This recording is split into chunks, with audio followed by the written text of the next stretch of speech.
Allez, allez, il faut devenir écolo. Oui, mais ça n'a pas l'air facile. Et si ça se trouve, c'est cher aussi. François-Xavier, Louise et Patrick sont architectes. Ils ont tous les trois décidé de construire écolo. Voici 3 exemples et 4 bonnes raisons de construire vert. Bonjour et bienvenue au paradis.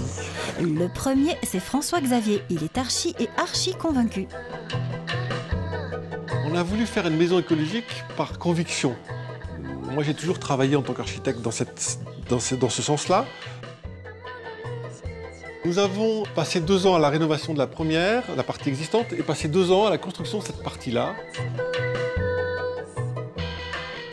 La deuxième, c'est Louise. Bonjour, bienvenue. Qui a transformé une surface en habitation. Quand on est arrivé ici, il y avait uniquement le toit et les murs bruts. C'était un ancien entrepôt. L'idée, c'était effectivement de faire un habitat écologique. Et le troisième, c'est Patrick. Bonjour, je vais vous présenter donc une maison que j'ai construite il y a 3-4 ans. Une maison complètement écologique. On avait au départ un client qui est venu me rencontrer pour faire une maison qui était une maison bourgeoise. Première bonne raison de construire écolo, on travaille avec des matériaux bons pour l'environnement, mais aussi pour notre santé. Le plus évident, le bois. Le bois, c'était vraiment un matériau qu'on voulait utiliser pour ses caractéristiques écologiques, mais aussi parce que pour l'ambiance qu'il peut dégager. On a un bois qui est complètement brut de scierie. Donc pour ça, on a fait venir du bois d'une scierie directement, un camion entier pour faire toute la maison. On a fait livrer plusieurs tonnes de bois. Et à partir de ce tas de bois, on a fabriqué donc la maison planche par planche. Et dans cet aspect brut qui permet donc une acoustique, une esthétique et une ambiance très chaleureuse, une ambiance un peu grange, un peu hangar, comme ça qu'on souhaitait avoir. Dans un esprit totalement différent, Louise l'a aussi utilisé dans sa rénovation. On a créé un niveau supplémentaire en structure bois. C'est du bois massif pour les solives ici, qui est du pin, donc comme on a dit, traité avec un produit naturel.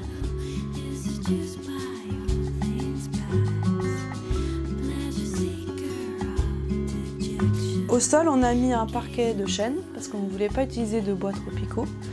Donc on a utilisé du chêne d'Europe sur lequel on a mis un traitement, alors là sans aucun solvant, qui est un mélange d'huile et de cire. Le bois, c'est évident, mais il y a des matériaux moins attendus. Là, c'est un enduit de terre. C'est de terre et paille, exactement. Les copeaux de paille, c'est à la fois esthétique, ça donne un petit peu de matière, un petit côté brillant, un peu blond. C'est très facile à appliquer, ça se passe en une seule couche de 2 cm d'épaisseur et ça apporte aussi un petit plus en termes d'isolation phonique et thermique. L'écologie pioche aussi dans les vieilles recettes. Je vais vous faire visiter maintenant notre ancien salon. Tout ici est végétal. La peinture, c'est le jardin d'hiver. On est une peinture à la caséine, faite maison. Aussi facile à faire qu'un gâteau maison. L'avantage de cette peinture est qu'elle est totalement écologique, bien sûr, très économique. La caséine, c'est une protéine du lait qui se vend donc en poudre, que l'on mélange à de l'eau à une certaine température. Et ensuite, on rajoute les pigments. Et tout simplement, on badigeonne les murs avec cette solution. Encore plus curieux, on apprend ici que même les maisons bourgeoises se sont mises au chanvre. Le toit ici était fait en ardoise et il est isolé avec du chanvre. Le chanvre, c'est une laine végétale qui remplace la laine de verre et qui a l'avantage de respirer et d'avoir beaucoup plus d'inertie qu'une laine de verre. On n'est plus dans la maison parpaing, laine de verre, polystyrène. On a beaucoup de matériaux à disposition. Deuxième bonne raison de construire écolo, la maison verte aime le soleil et nous aussi. En plus, on économise de l'énergie. L'orientation d'une maison écologique est très importante. Donc on a orienté notre maison plein sud. Ça tombait bien, c'était la parcelle qui le voulait. Et ça nous a permis d'avoir un gain de soleil, un gain d'énergie gratuite. Sur cette face, on prend tout le soleil. On a fermé complètement la partie nord pour se protéger du froid, des courants d'air qu'il pouvait y avoir. Un principe qui vient du passé, mais pas passéiste. La maison elle a été construite avec ce type de briques. Ce sont des briques qui font 37 cm d'épaisseur, qui sont auto-isolantes. On n'a pas besoin d'apport d'isolant intérieur. on a l'équivalent d'une maison avec un très très bon isolant. Cette brique est un matériau HQE à haute qualité environnementale. Le fonctionnement des matériaux HQE, c'est qu'il va accumuler l'énergie extérieure, il va permettre à l'humidité de migrer vers l'extérieur, donc de réguler l'ambiance, le bien-être d'une maison. Louise aussi a pensé aux économies d'énergie avec d'autres solutions. C'est un double vitrage faiblement émissif, donc qui est plus performant qu'un double vitrage classique d'environ 20%, parce qu'on a sur la surface de la vitre, bien que ce soit invisible, une particule d'oxyde minéral qui retient la chaleur en fait et qui l'empêche de s'échapper à l'extérieur. Une maison écolo, du toit à la cave. Ici, on a l'arrivée et le départ des tuyaux de chauffage qui vont ensuite dans la dalle et qui chauffent le sol. Le principe des chaudières à condensation, c'est une chaudière à gaz classique qui brûle le gaz. Cette combustion, elle crée un air chaud qui est réutilisé une deuxième fois pour chauffer l'eau. Donc en fait, elle peut avoir un rendement supérieur à 100%. Pour faire simple, on réduit sa facture énergétique jusqu'à 20%. Et la troisième bonne raison de construire écolo, on investit beaucoup, mais au final, on est gagnant. L'usage de matériaux naturels est un petit peu plus cher et beaucoup plus compliqué. En fait, je crois que c'est un travail, c'est une énergie qu'il faut déployer pour trouver l'entreprise ou les matériaux, ou convaincre l'entreprise d'utiliser ces matériaux.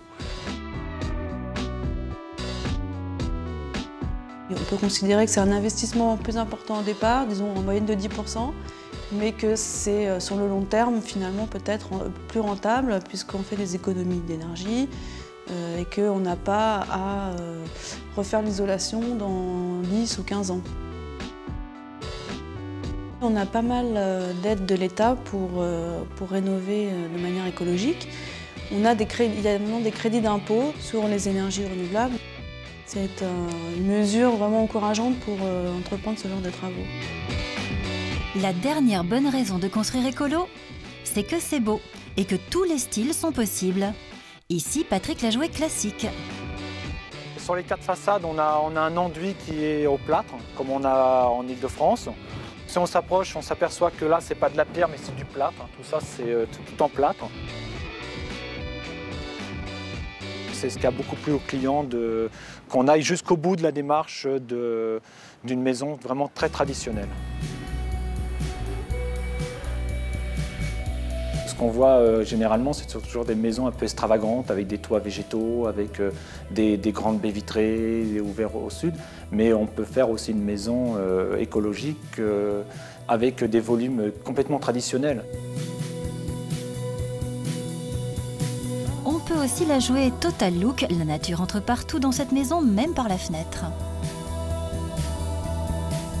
En plus d'être écologique, parce que c'est un petit peu le travail de fond que je mène depuis toujours en tant qu'architecte, on voulait cette lumière et cet espace. Donc on est parti du principe de faire la maison jumelle de la première, c'est-à-dire qu'on a les formes extérieures un petit peu similaires, par contre d'un seul tenant, d'un seul volume, et complètement vitré sur le sud, ce qui fait qu'on a cette atmosphère comme ça de grande hauteur, de lumière. L'esprit écolo, c'est aussi la récup, le recyclage. Là, on est dans la cuisine. Dans la cuisine, c'est un assemblage de pièces qu'on a récupérées à droite, à gauche, chinées. Vous voyez, faire un évier en zinc, un vieux meuble, tout ça s'est transformé, agencé. On a quand même le confort moderne de la machine à laver. Et la hotte est dissimulée derrière une espèce d'assemblage de petites brocantes qui nous servent au quotidien.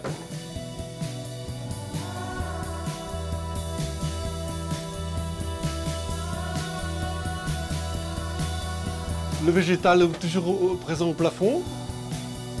Mon épouse est allée récupérer dans des jardins publics des feuilles de ginkgo qu'on a fait sécher pendant quelques jours dans le salon.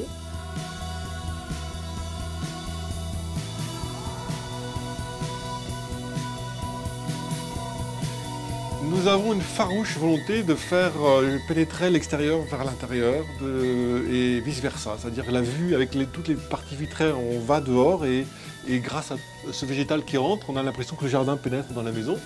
Et c'est notre petit côté nature, notre besoin de nature qu'on peut trouver comme ça grâce à quelques petits artifices.